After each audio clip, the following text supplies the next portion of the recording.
Buenas tardes, mis queridos hermanos. Vamos a tener nuestro tiempo de estudio bíblico. Volvemos a la serie de Éxodo. Normalmente nos ocupa los viernes. El viernes pasado no tuvimos porque estábamos en los días de Semana Santa, hicimos un extra. Pero hoy volvemos y estamos en Éxodo capítulo 32, en una de las escenas bíblicas más conocidas. La conocemos por el becerro de oro. Y vamos a retomar en el versículo 8, Éxodo 32, versículo 8. Vamos a hacer una oración para poner este tiempo en las manos de Dios y comenzamos. Señor, gracias porque nos das una nueva oportunidad de abrir tu palabra sabiendo que vamos a escuchar tu voz, porque tu palabra es viva, eficaz y nos habla a cada uno. Y por eso disponemos ahora nuestra vida delante de ti. Te rogamos, te suplicamos que nos hables, que trates con nosotros, Señor, danos la palabra que necesitamos oír en este momento. Que el Espíritu Santo tome el control y nos guíe a toda la verdad de tu palabra. No queremos que simplemente sea una reunión más. Queremos en realidad escuchar tu voz. Bendice a todos mis hermanos que van a escuchar esto ahora en directo o después en diferido, que tú, Señor, estés con ellos.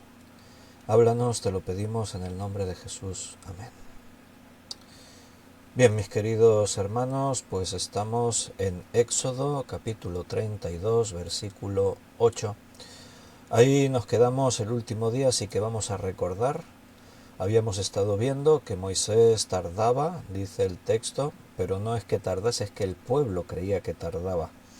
A veces nosotros nos quedamos desde nuestra propia perspectiva con la idea de lo que tiene que ser. Y tenemos que tener siempre la capacidad y la sensibilidad de estar metidos en la voluntad de Dios para hacer conforme todo lo que Dios quiere. Y a veces Dios actúa de forma ilógica. Sin ir más lejos, si estamos hablando aquí de Moisés, eh, el pueblo murmuraba constantemente contra Moisés. Nosotros criticamos eso rápidamente. Si hubiésemos estado nosotros dentro del pueblo, ¿qué habríamos hecho? A pesar de que Moisés toma decisiones ilógicas, ¿habríamos seguido apoyándole? Por ejemplo, cuando salen de Egipto, llegan enfrente del Mar Rojo y tienen que tomar una decisión por qué camino van. Para empezar, ya es ilógico irse hacia abajo, hacia el sur, el Mar Rojo, porque el camino a Canaán es mucho más corto por la costa. De hecho, son pocos días de viaje. Pero Moisés dice, no, vamos por aquí. ¿Por qué dice eso Moisés? Porque Dios se lo ha dicho. Pero el pueblo oye lo que Moisés dice. Y cuando llegan al Mar Rojo, en lugar de irse a la izquierda del Mar Rojo, deciden pasar por la derecha.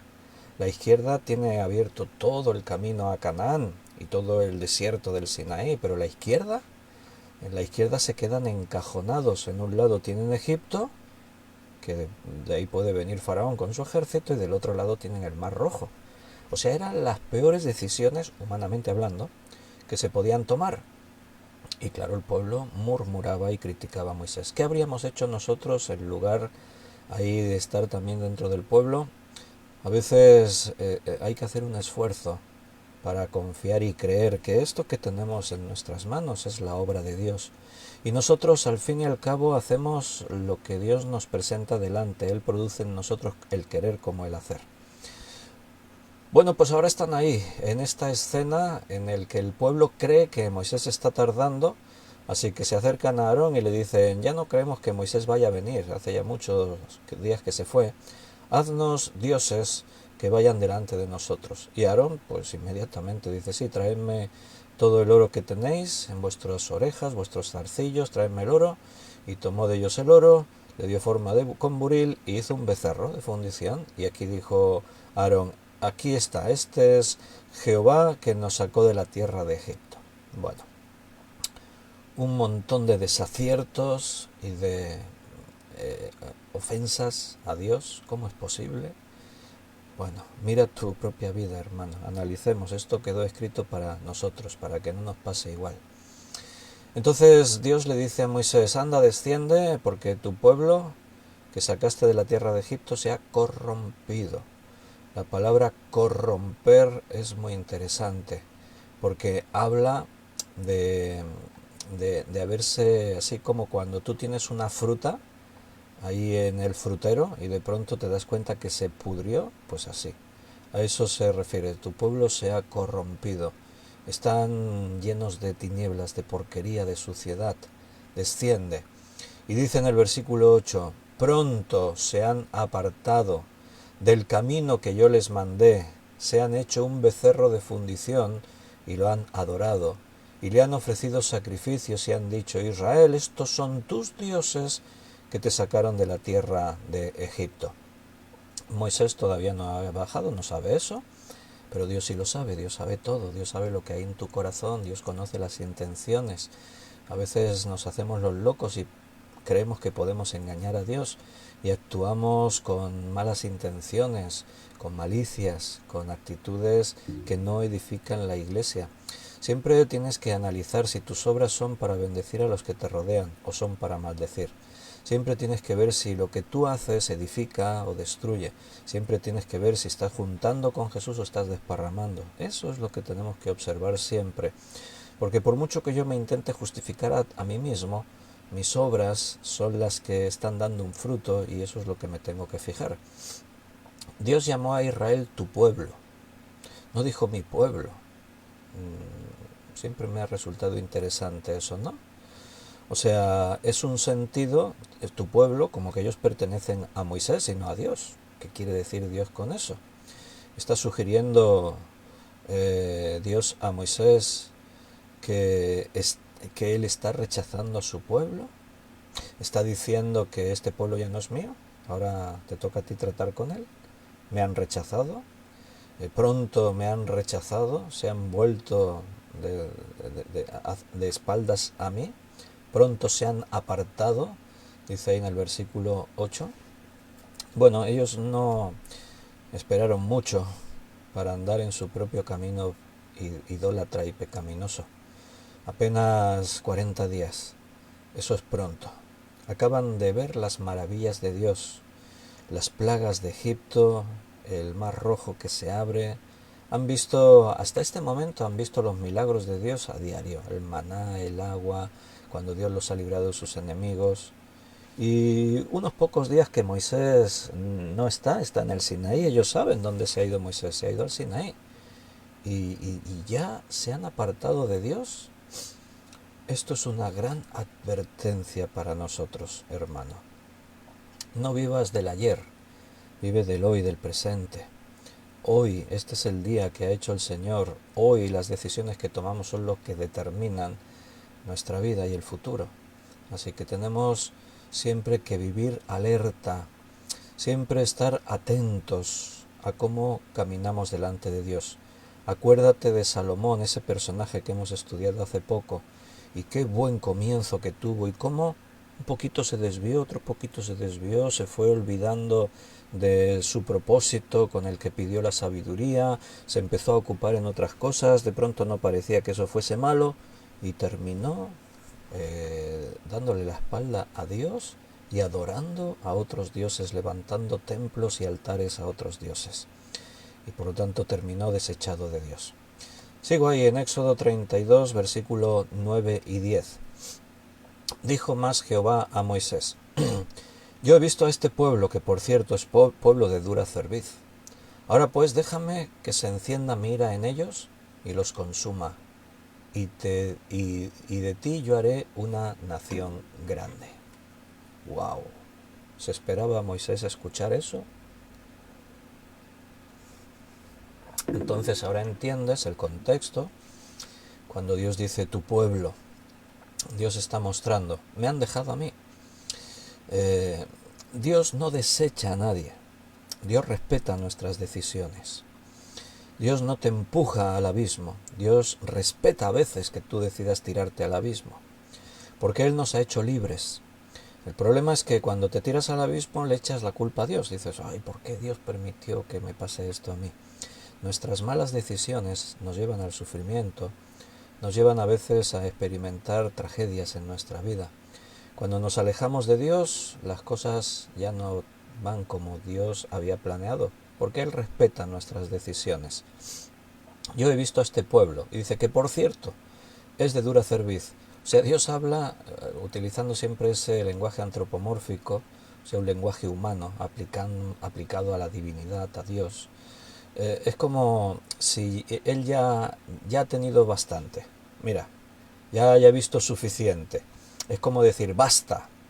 Dios tiene a veces un basta, ¿eh? En nuestras vidas parece que Dios es paciente y es cierto que él es infinitamente paciente, pero Dios tiene a veces bueno, hasta aquí hemos llegado. Con esto ya he visto suficiente, algo así es lo que Dios está diciendo. Y le hace una propuesta, Dios a Moisés, excepcional y lógica si no supiésemos la intención de Dios. Por eso Moisés va a argumentar a continuación. Pero desde nuestra posición, no, esto no parece que tenga sentido. ¿Cómo que vas a destruir a este pueblo? Con las molestias que Dios se ha tomado, y Dios es omnisciente, sabía que esto iba a pasar, entonces ¿por qué ha hecho todo lo anterior? ¿Por qué Dios ha tratado con Faraón de esa manera, ha traído todas esas plagas, se provocó tanto sufrimiento para conseguir liberar por fin a Israel? ¿Y para qué? ¿Para ahora matarlos en este desierto? Hace una propuesta que nos puede parecer ilógica. Tan ilógica, o bueno, menos ilógica diría yo, pero también muy sorprendente, porque la historia de Abraham y su hijo realmente también fue algo muy impactante cuando Dios le dice de pronto a Abraham, sacrifícame a tu hijo. ¿Cómo? ¿Desde cuándo Dios pide el sacrificio humano? ¿Y desde cuándo Dios le pide a uno de sus siervos que le sacrifique el hijo que él le dio, el hijo de la promesa? A veces Dios nos pide cosas ilógicas. A veces Dios actúa de forma que nos pueda parecer una locura, pero siempre detrás de la acción de Dios siempre hay un propósito, una intención. La fe se demuestra en esos momentos. La fe se demuestra cuando ocurre lo que yo menos me esperaba y tengo que decidir si confío en Dios o no. Cuando todo va bien es fácil confiar en Dios, ¿no crees? Todo va bien, todo fluye, no hay problema. Entonces es fácil, Señor, confío en ti. ¿Por qué? Porque Él me está llevando en éxito, en bendición, en prosperidad. Todo va bien, genial. Pero cuando de pronto Dios hace algo que no tiene sentido, entonces es cuando de pronto te quedas ahí diciendo, ¿y ahora qué hago? ¿Y ahora cómo enfoco esto? ¿Ahora qué decisión tomo? ¿Ahora cómo puedo realmente enfocar en mi vida y decir, nos quedamos ahí realmente muy confusos y no sabemos qué camino tomar y es ahí cuando se tiene que demostrar la fe. Estamos estudiando ayer y antes de ayer estábamos viendo la vida de Daniel. Y Daniel se encuentra muchas veces con esa polémica. Estábamos viendo por un lado que de pronto Dios responde con poder, ahí lo tienes, ¿no? Han dicho que van a matar a todos los sabios de Babilonia. Y Daniel ora a Dios y sus amigos oran a Dios y Dios le da la respuesta. Y a Daniel hace una alabanza increíble. O sea, todo como que muy fácil, ¿no? Siempre, si siempre es así, Señor, tengo un problema, por favor ayúdame, y la solución, ya está. ¡Wow! Pero no siempre fue así en la vida de Daniel. Y no te olvides de dónde viene Daniel. Daniel ha visto destruir de Jerusalén, saquear el templo, asesinar a montones de judíos, y él mismo ha sido llevado cautivo con otros jóvenes a Babilonia. Y después se le tienden trampas, y las trampas parece que van adelante, va a haber su vida en peligro de muerte muchas veces, y finalmente Dios lo va librando, pero no fue fácil. Ahora Dios dice, apártate Moisés, déjame que voy a destruir a este pueblo, voy a consumir a este pueblo, y Dios tiene poder para hacer eso. Para Él no es un problema reducir a polvo a esa grande multitud.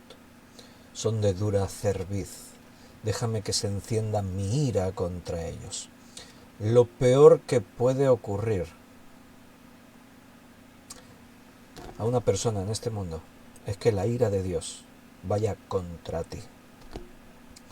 Dios no pide la opinión o la participación de Moisés. Dios no le está diciendo, ¿tú qué crees? ¿Qué opinas, Moisés? ¿Qué deberíamos hacer? No, Dios le está diciendo, apártate, ahora me toca actuar a mí y los voy a consumir por completo. Dios le dice a Moisés, déjame para que yo pueda hacer esto. La impresión de las palabras, de lo que Dios está diciendo, es que si Moisés no hace algo, el plan de Dios va a continuar hacia adelante. Bueno, acabas de decir, Víctor, que no le pide opinión a Moisés. No, no le pide opinión. Dice, léelo. Ahora pues, déjame que se encienda mi ira en ellos y los consuma, y de ti haré una nación grande. ¿Qué le dice Dios a Moisés? Los voy a consumir. Pero fíjate en la palabra déjame. Como te digo, da la impresión de que Moisés puede hacer algo.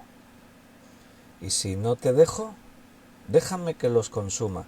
Dios no le pide opinión. ¿Qué crees que tenemos que hacer? No, él dice, yo voy a hacer esto si me dejas.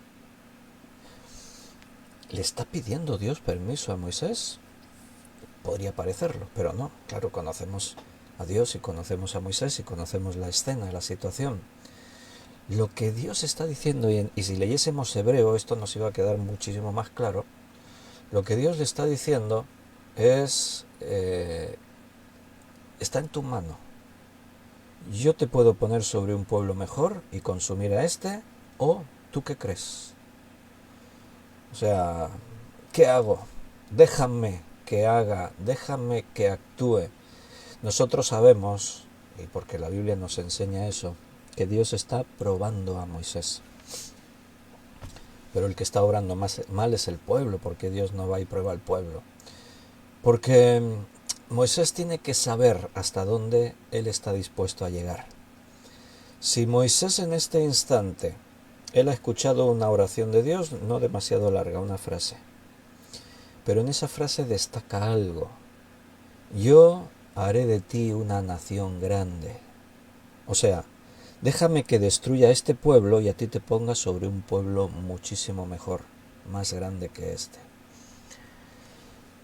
Y esto lo acaba de escuchar Moisés. Y ahora él está, su mente está trabajando velozmente. ¿Qué le digo yo a Dios? Puede decirle varias cosas. Una de ellas, que podría parecer totalmente lógica porque la iniciativa parece que viene de Dios, es decir, Señor, pues sí, me da pena muchísimo, qué gran tragedia, pero lo hemos intentado. Desde que salimos de Egipto no han parado de murmurar contra mí. Ay, ¿qué vamos a hacer? Les hemos dado una oportunidad. Bueno, está bien. Si tú crees que es mejor destruirlos, destrúyelos a todos. Y bueno, está bien, si tú crees que merezco estar sobre una nación más grande, Moisés podría haber hablado así perfectamente, ¿o no? De hecho, seguro que más de uno en este tiempo hablaría así. Señor, ya era hora que te dieras cuenta que yo merezco algo mejor. Dios está probando el carácter de Moisés. Moisés no es el mismo de aquel día en el que Dios se le aparece en la zarza ardiente. No es el mismo que 80 años antes, cuando él está en Egipto. Su vida ha cambiado. Nosotros, en este estudio de Éxodo, vimos cómo se fue produciendo ese cambio. Es muy gráfico el texto en Éxodo para que observemos cómo cambió la vida de Moisés. Voy a haceros un poco de memoria. Propiamente todo comienza en el capítulo 3, cuando Dios llama a Moisés en medio de la zarza ardiente. Moisés, Moisés, quita el calzado de tus pies porque el lugar que pisas es santo, es tierra santa. Quiero que vayas a Egipto, y empieza ahí. ¿Y qué hace Moisés? Solo le pone objeciones a Dios. No, pero yo no soy nadie, ¿cómo puede ser que me escojas a mí y tal? Hasta ahí dijimos, está bien, porque Moisés está mostrando humildad. Eso lo estábamos hablando ayer en el estudio de Daniel. Humildad imprescindible para poder servir. Y Moisés ha llegado ahí porque Dios lo ha hecho humilde. Dios le ha enseñado que él en sí mismo no es nada ni puede hacer nada. Moisés se ha resignado a vivir en la tierra de Madián, haciendo de pastor de ovejas de su suegro. Y hasta ahí está correcto. Pero cuando Dios te manda algo tienes que obedecerlo, y Moisés se empeña en que no, que no, que yo no, que no voy, que no soy nadie, y entonces ahora Dios tiene que ponerse serio y decirle ve porque yo estaré contigo, y es una orden, ¿no? Vale, llegan a Egipto con sus temores, con todo, pero las cosas empiezan a ir bien, el pueblo parece que lo acepta, puede hablar con Faraón, que eso también podría haber sido un problema, porque él pide audiencia con Faraón y tú quién eres para hablar con Faraón, ¿no? Pero finalmente todo va fluyendo, pero cuando él le pide a Faraón deja ir a mi pueblo, ¿qué hace Faraón? Bueno, pues resulta que los judíos están muy ociosos, tienen mucho tiempo para querer ir a ofrecer sacrificios a su Dios al desierto, así que vamos a endurecer el trabajo, ya que parece que tienen tiempo para irse a sacrificar. Pues antes le traían la paja que mezclaban con el barro para hacer ladrillos, ahora que tengan ellos que ir a buscar la paja también, y que no bajen la producción, ¿eh? Y con castigos severos. O sea, todo se vuelve en contra. Y Moisés en ese momento se queja a Dios. Llega a decir cosas que podrían, no que podrían, que eran verdaderas ofensas. Señor, para esto me has traído, mejor que me hubiese quedado allí en la tierra de Madián. Ahora el pueblo sufre más por culpa de esto y Faraón no está dejando, pero Dios le había advertido a Moisés. Le dijo, en un principio Faraón va a endurecer su corazón y no los va a dejar ir. Y yo voy a tener que tratar con dureza al Faraón. O sea que lo que está ocurriendo ya Dios le dijo, pero Moisés pierde de vista esas cosas y se enfada contra Dios y se queja a Dios y le dice a Dios. Pero después de eso vamos a ir observando cómo eh, Moisés cambia por completo. Llega un momento en el que ya no verás en ningún momento de en adelante quejas de Moisés a Dios. Moisés ha aprendido y su carácter se va formando conforme al carácter de Dios. Y ahora ya Moisés ha entendido. Si Dios dice por aquí, aunque sea ilógico. Si Dios dice hacemos esto, lo hacemos. Ahora él ha conocido a Dios. Hasta ese momento el pueblo de Israel tenía que conocer a Dios. Egipto tenía que conocer a Dios. Pero es que Moisés también tenía que conocer a Dios. Y Moisés hizo su tarea. Y ahora ya conoce a Dios. Así que ahora ya sabe que a Dios solamente se le puede obedecer. Y en este punto la oferta de Dios podría sonar muy tentadora. Déjame que se encienda mi ira en ellos y los consuma, y de ti yo haré una nación grande. ¿Y qué va a decir Moisés? Versículo 11 al 13. Entonces Moisés oró en presencia de Jehová, le habló a Dios y le dijo, oh Jehová, ¿por qué se encenderá tu furor contra tu pueblo, que tú sacaste de la tierra de Egipto con gran poder y con mano fuerte? ¿Por qué han de hablar los egipcios diciendo para mal los sacó, para matarlos en los montes y para raerlos de sobre la faz de la tierra? Vuélvete del ardor de tu ira y arrepiéntete de este mal contra tu pueblo. Acuérdate de Abraham, de Isaac y de Israel tus siervos, a los cuales has jurado por ti mismo y les has dicho, yo multiplicaré vuestra descendencia como las estrellas del cielo, y daré a vuestra descendencia toda esta tierra de que he hablado, y la tomarán por heredad para siempre. Ahí tienes la respuesta de Moisés. Moisés oró en presencia de Jehová su Dios, dice ahí. Moisés se, se opone a quedarse con los brazos cruzados. Él no actúa, no habla de manera fatal. Bueno, pues Señor, si tú decides hacer eso, hazlo. No le dice así. Él hace algo que todos nosotros debemos tener como parte de nuestras vidas de oración, intercesión. Él intercede por el pueblo. ¿Merecía el pueblo la intercesión? No. ¿Merecía el pueblo la misericordia de Dios? No. Pero por eso intercedemos y por eso Dios muestra misericordia. Si lo mereciesen no sería misericordia y no haría falta intercesión. Fíjate que la oración no es muy larga, ¿eh? No se tiró ahí 3 horas orando, orando, orando, orando, orando. A veces nos quedamos con la falsa idea de que para que Dios me responda algo tengo que ponerme muy pesado. Igual interpretamos mal alguna parábola o alguna cosa por ahí. Pero Dios te escucha y Él ve la actitud de tu corazón, eso es lo importante. Claro, cuantos más ores mejor para ti, pero desde la primera palabra que sale de tu boca Dios ya te está escuchando si es palabra sincera, si se está haciendo de verdad en espíritu y en verdad. Entonces, no es lo que dure una oración, sino la sinceridad y la fe con la que se realiza. Eso es lo que la hace aceptable delante de Dios. Así Jehová condujo a su siervo a tener una relación profunda en las cosas de su corazón. Él le habla y sabe que Dios le está escuchando.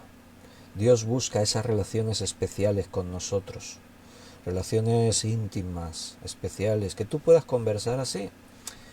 ¿A qué te gustaría poder dirigir tu vida de esta manera, teniendo esas conversaciones así con Dios?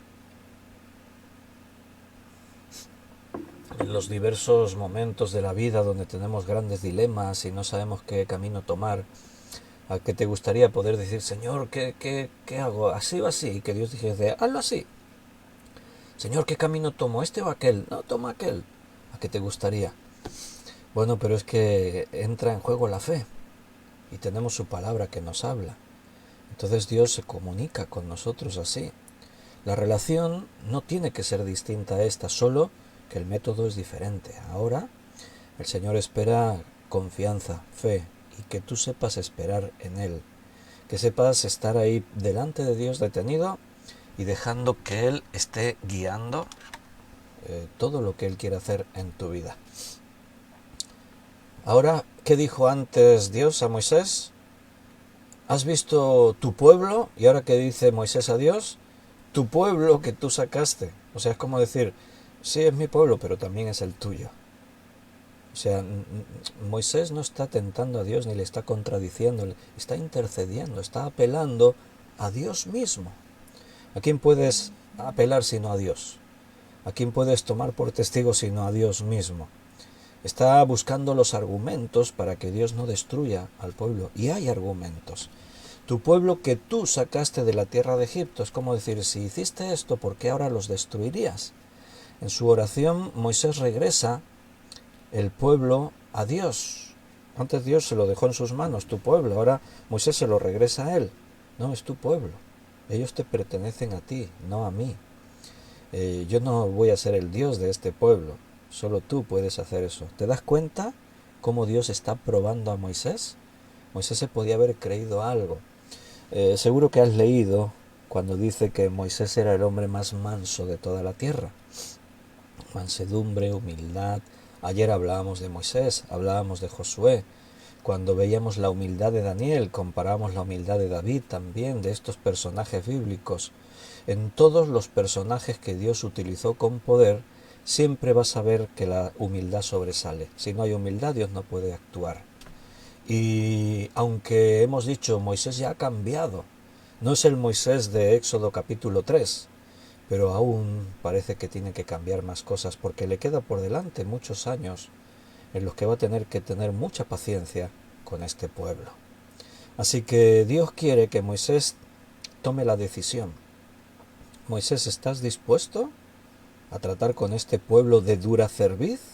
¿Seguro? ¿O quieres que te ponga sobre otro mejor? ¿Y qué está diciendo Moisés? No, Señor, no los destruyas, por favor. Porque a Moisés le está preocupando el testimonio y la reputación de Dios. ¿Cómo quedaría el nombre de Dios? Dice, ¿qué van a decir los egipcios? Moisés apela a lo que ha ocurrido. Señor, para empezar no merecíamos el ser sacados de Egipto. Tú lo hiciste. Por tu gracia está diciendo, tú lo sacaste. O sea, nosotros no hemos salido por nuestros medios, has sido tú. No lo merecíamos. Entonces, por favor, no detengas aquí tu misericordia. Fíjate, en una oración tan corta cuántas cosas está diciendo Moisés entre líneas. Es como decir, has tenido una inmensa misericordia con nosotros para traernos hasta aquí y tu misericordia se va a terminar ahora. No acabes, no te detengas de lidiar con nosotros, no te canses, ten paciencia. ¿Cuántas veces Dios hace eso? Pues todas. Y a veces en su lugar nosotros ya no tendríamos ni pizca más de paciencia y ya sí que diríamos sí o sí, ya los destruyo a todos. Pero nuestro Dios es un Dios de amor y de gracia. Es que van a decir los egipcios. Moisés apela a Dios bajo el fundamento de quién eres. Tú eres glorioso, eres Señor. Tú no haces las cosas por hacerlas. O sea, en otras palabras es como decirte, así que te voy a parafrasear con otras palabras lo que le está diciendo Moisés a Dios. Señor, si haces esto, tu nombre va a quedar en descrédito ante los ojos de las naciones. Los egipcios van a pensar que eres un Dios cruel, que sacaste a este pueblo al desierto para matarlos aquí. No dejes que nadie piense eso de ti. Eso es lo que Moisés le está diciendo a Dios. O sea que dentro de todo esto, ahora quiero que te des cuenta en este detalle importante, Moisés ya no está pensando en sí mismo, si me merezco un pueblo más grande, si no. Ahora Moisés está preocupado por el pueblo, pero también por Dios, por el testimonio que daría del nombre de Dios. Moisés está sin duda en este momento lleno de compasión por el pueblo, pero la mayor de sus preocupaciones es el honor del nombre de Dios. O sea, yo quiero que tu nombre siga estando en honor, que las naciones oigan de ti y tengan que callar y no te puedan reprochar nada. O sea, eso está diciendo. Acuérdate de Abraham, de Isaac y de Israel tus siervos, los cuales has jurado por ti mismo. O sea, de las tres apelaciones de Moisés, esta última, fíjate, finalmente Moisés apela bajo la condición de Dios de tu bondad, tu gracia, tu misericordia, y recuerda una promesa, tú le prometiste. O sea, está diciendo, tú eres fiel, apelo a tu fidelidad, a tu gracia, a tu misericordia, a tu amor. Por favor, haz lo que tienes que hacer por amor a ti mismo. O sea, nosotros no lo merecemos, pero tú prometiste a Abraham, Isaac e Israel. Moisés no puede utilizar otra retórica. ¿Qué argumentos podría decir? Bueno, en el fondo de sus corazones son buenos. ¿Qué puede decir en favor de este pueblo para que Dios no los destruya? Hay mujeres y niños, ten piedad de ellos. Todos sus argumentos se van a quedar vanos delante de Dios. Dios ya sabe todo y conoce todo. Entonces, la única apelación que podemos hacer para levantar nuestras peticiones a Dios es por amor a su nombre. Porque Dios es fiel y Él lo que ha hecho, lo ha hecho porque ha querido y por misericordia. Si Él nos ha traído hasta aquí, podemos decir, Señor, si nos trajiste hasta aquí, por favor no nos dejes aquí, llévanos más adelante, hasta el fin, hasta donde tú quieras. ¿Y qué hace Dios?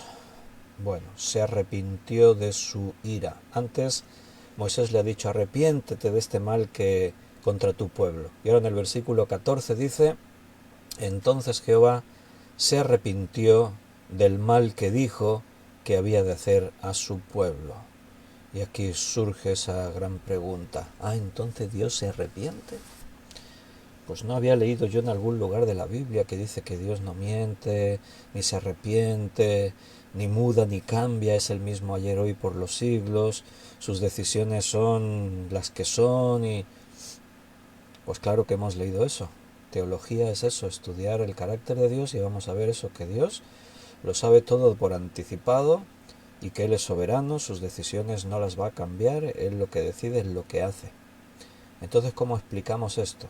Bien, ya hemos estado explicándolo en parte. Una parte de la explicación es esa que hemos dicho antes, y es que Dios no, en realidad no tiene intención de destruir al pueblo. Le está probando a Moisés y está manifestando lo que cualquiera haría, lo que él mismo haría.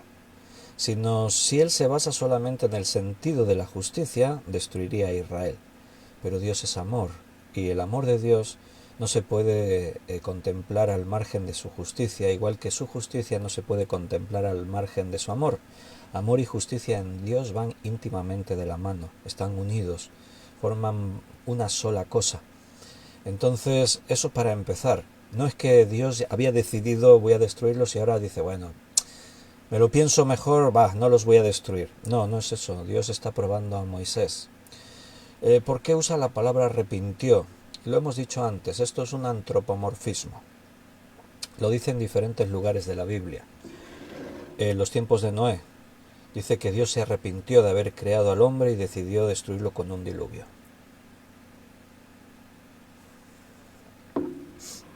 Pero si tú no conoces bien a Dios y no conoces estos principios, te vas a quedar con esas dudas. Ah, pero Dios se arrepiente entonces. Entonces estaríamos hablando de un Dios que evoluciona con el paso del tiempo. Es un Dios que cambia. Y piénsalo por un instante, un Dios que cambia su forma de pensar con el tiempo, para nosotros sería un gravísimo problema, porque ¿qué nos garantiza que realmente terminemos perdonados y en la eternidad con Él? Y si Dios un día se arrepiente porque somos malos, porque somos rebeldes, porque no nos lo merecemos, pero Dios no se arrepiente. Esto es un antropomorfismo. Esa palabra antropomórfico quiere decir darle la forma a algo humana. Antropomorfe, o sea, forma humana. En este caso utilizo palabras humanas para referirme a un ser que no es humano, Dios. Dios es divino. Dios no lo podemos catalogar dentro de un género.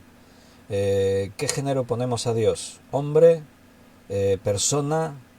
No, Él es Dios. Está por encima de todo eso. Por eso Dios se da a conocer a Moisés con ese nombre. Yo soy el que soy. Nada antes de mí, nada después de mí. Él no tiene comienzo de días ni tiene fin de días. Entonces, utilizamos palabras humanas para poder entendernos entre nosotros. ¿Cómo puedo hablar de Dios si está fuera de mi conocimiento? ¿Cómo le puedo atribuir sensaciones, sentimientos, formas en su carácter, si yo nunca he estado en su mente, si yo no le puedo conocer en su plenitud? Ahora tengo que quedarme con lo que la Biblia me dice. Y entonces la Biblia nos enseña algo, una pequeña parte, aquella que podemos comprender, y es poco porque Dios es mucho más grande de lo que nosotros podemos comprenderle. Entonces, utilizando palabras humanas, nos referimos a Dios para intentar conocer algo de su persona, algo de Él. Dios contesta a la oración de Moisés. Eso es lo que tenemos que ver aquí de fondo. Cuando dice entonces Jehová se arrepintió. Dios contesta diciendo, no voy a destruir a esta nación. Todo lo que Moisés tenía que hacer era dejar a Dios solo para que Él lo hiciera. Pero Moisés no dijo, sí, destrúyelos. Él intercedió por el pueblo. Vamos a decir, el examen al que ha sido sometido ha sido exitoso. Moisés ha aprobado con sobresaliente. A veces también las traducciones son las que nos dejan, porque traducir de los idiomas en los que la Biblia se escribió, el hebreo y el griego principalmente, a veces son confusos. Podemos consultar varias versiones. En la versión inglesa, la King James, se traduce más o menos así, como Reina Valera. Dice, el Señor se arrepintió del mal que dijo que había de hacer a su pueblo. Entonces, te puedes quedar con esa idea, Dios se arrepiente del mal que pensaba hacer. Bueno, otras versiones han tratado de darle otro sentido a la palabra hebrea, porque traducir del hebreo a veces cuesta, hay diferentes opciones. Por ejemplo, la Nueva Versión Internacional dice que entonces el Señor cedió.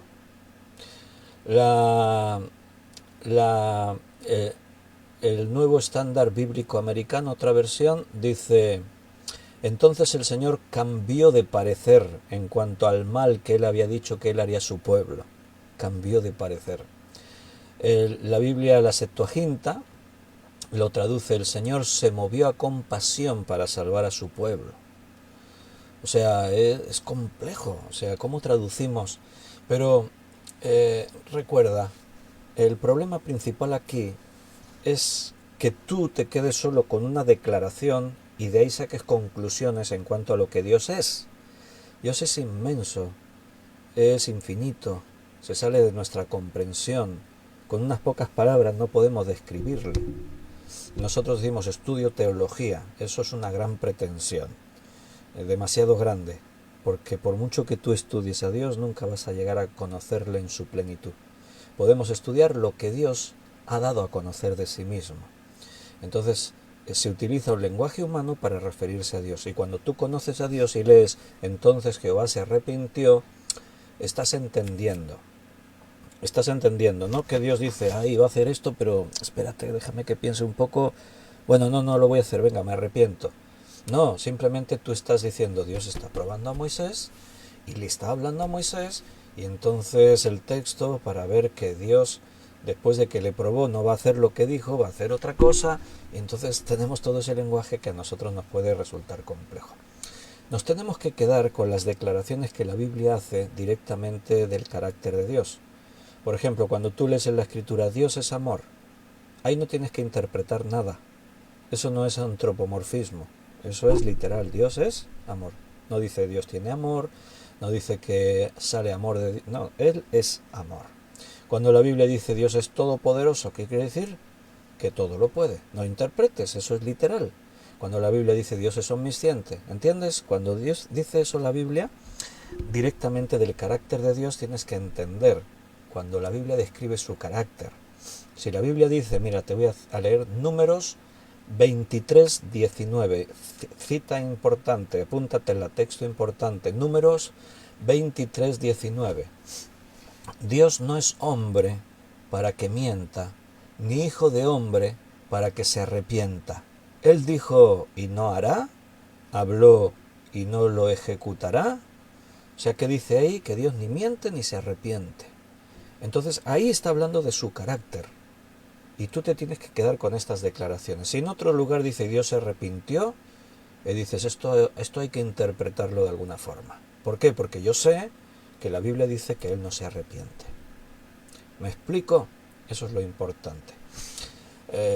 Claro, los críticos de la Biblia van a decir, aquí hay una contradicción. En un lugar dice que Dios no se arrepiente y en el otro lado el lugar dice que se arrepintió. Pero están perdiendo de vista todas estas expresiones del lenguaje. En todos los textos aparecen esas figuras retóricas que ya sin que utilicemos el antropomorfismo para referirnos a un ser supremo, superior, grandísimo, que tenemos que ceñirnos a lo que tenemos, no, simplemente dentro de la propia gramática y de las figuras de dicción en el lenguaje aparecen figuras de ese tipo. Y al hablar no siempre tomamos literales las cosas, tenemos que interpretarlas. No tomamos literal una metáfora, una sinécdoque, una prosopopeya, una metonimia, etcétera, etcétera. O sea, dentro del contexto interpretamos lo que ahí se quiere decir. Tú no tomas literal cuando dice que los montes saltaban de alegría, cuando dice eso en un lenguaje poético en la Biblia. Tú no tomas literal cuando dice que los árboles aplaudían, no, eso es una figura poética en la que tú te quedas ahí. Tú entiendes perfectamente una hipérbole dentro de un contexto. Cuando mañana me preguntan los hermanos, ¿y ayer quién estaba conectado en el estudio? Y yo le digo, ayer estaba todo el mundo. Y de pronto el otro me dice, ¿todo el mundo? Casi 9.000 millones de personas se conectaron. No, el otro me está entendiendo perfectamente. Ha entendido que me refiero a que más o menos los usuales que se conectan siempre estaban todos. Pero son expresiones del lenguaje que se tienen que interpretar. Ahora los críticos van a decir, no, pero Víctor dijo que se había conectado todo el mundo y eso es mentira, es un mentiroso, porque todo el mundo son 8.000 millones de personas, casi 9.000 millones. Y a veces se hace eso, nos quedamos, con Jesús lo hicieron. El juicio falso que le montaron, cogieron cosas que dijo, las tergiversaron, las manipularon, añadieron algo, quitaron de aquí y pusieron de allá. Bueno, suele ocurrir cuando hay una mala intención y cuando no se apela a la verdad, se levantan esas calumnias para desprestigiar tu testimonio, para hacer las cosas como a mí me parece, y si para eso te tengo que destruir a ti, pues te destruyo. Entonces, apréndete esa palabra, antropomórfico. Traducido sería lenguaje centrado en el hombre. La oración de Moisés no cambia a Dios, pero cambia la posición del pueblo a la vista de Dios. El pueblo estaba ahora en medio de la misericordia de Dios, mientras que antes estaban en medio de su juicio. También podríamos decir que Dios no cambia de parecer en su palabra para Moisés ni para Israel. Nosotros entendemos desde el principio que las promesas que Dios le hace a Israel, Él las va a llevar adelante. Y esas promesas que Dios le hace a Israel también tienen la parte que le corresponde al pueblo.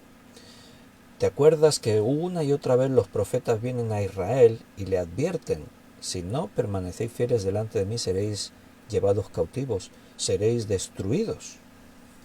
O sea, Dios dice, Dios promete, tengo promesas para ti, pero mis promesas están condicionadas a tu acción, a tu libertad, a lo que tú decidas. Entonces, para evitar el juicio, hay que arrepentirse, hay que estar dispuestos a seguir adelante. Aquí el representante del pueblo es Moisés. ¿Qué hubiese pasado si Moisés dice: está bien, destrúyelos? Dices: no los habría destruido de todas formas porque Dios está probando a Moisés. Bueno, no sé. No sé del todo. Bueno, yo también creo, ¿no?, que no los habría destruido. ¿Por qué? Porque conozco toda la historia ya y sé lo que venía a continuación. Mira, déjame en relación con esto que te lea un texto que está en Ezequiel. Profeta Ezequiel, capítulo 33, versículo 13 al 16. Cuando yo dijere al justo: de cierto vivirás, y él, confiando en su justicia, hiciere iniquidad, todas sus justicias no serán recordadas, sino que morirá por su iniquidad que hizo. Y cuando yo dijere al impío: de cierto morirás, si él se convirtiere de su pecado, e hiciere según el derecho y la justicia, si el impío restituyere la prenda, devolviere lo que hubiese robado, y caminare en los estatutos de la vida, no haciendo iniquidad, vivirá ciertamente y no morirá. No se le recordará ninguno de sus pecados que había cometido, hizo según el derecho y la justicia, vivirá ciertamente. Este texto es muy importante, lo que acabamos de leer. Quiero que te des cuenta. O sea, la Biblia va a enseñarle al pueblo de Dios: mira, estáis equivocados si creéis que porque sois el pueblo de Dios ya os vais a salvar para toda la eternidad. No, tenéis que creer como cualquier otro. Es que somos hijos de Abraham. Sí, ¿y qué? El propio Abraham tuvo que creer, ¿no está escrito? Y creyó a Abraham y le fue contado por justicia. A veces nos equivocamos pensando que yo ya, como soy cristiano, ya hasta puedo hacer lo que yo quiera. No. Si eres cristiano, tus frutos van a corresponder con esa condición de haber nacido de nuevo y ser cristiano. Si tus frutos son otros, pues cuidado, a lo mejor te crees que eres y no lo eres. Igual solamente eres un religioso. Tienes que arrepentirte y creer en Dios.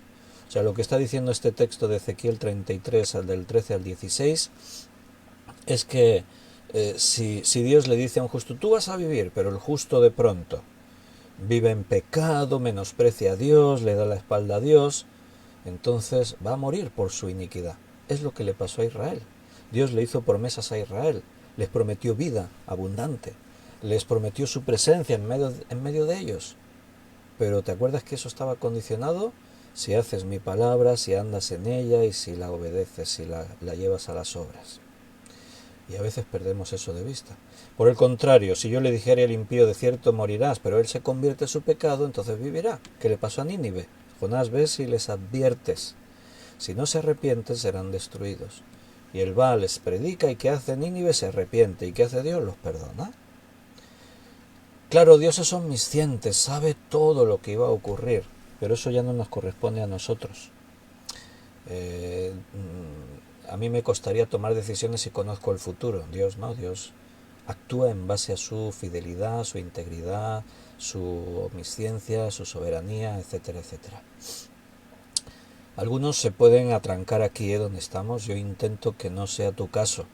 Algunos se pueden sentir muy frustrados al hablar así de Dios, en estas aparentes contradicciones. ¿Cómo describo a Dios?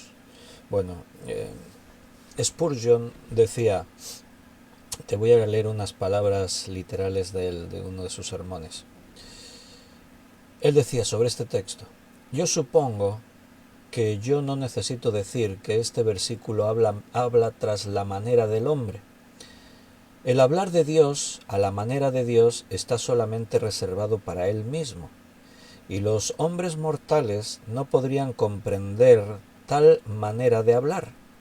En ese sentido, el Señor a menudo habla, y no de acuerdo al hecho literal, pero de acuerdo a la apariencia de las cosas para nosotros, de manera que nosotros podamos entender a lo más lo que el humano pueda entender de lo divino.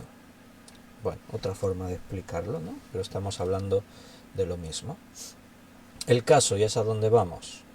Entonces Jehová se arrepintió del mal que dijo que había de hacer. Dios no destruye a Israel. Estaba ya en su corazón no hacerlo. Entiéndenlo, ¿no?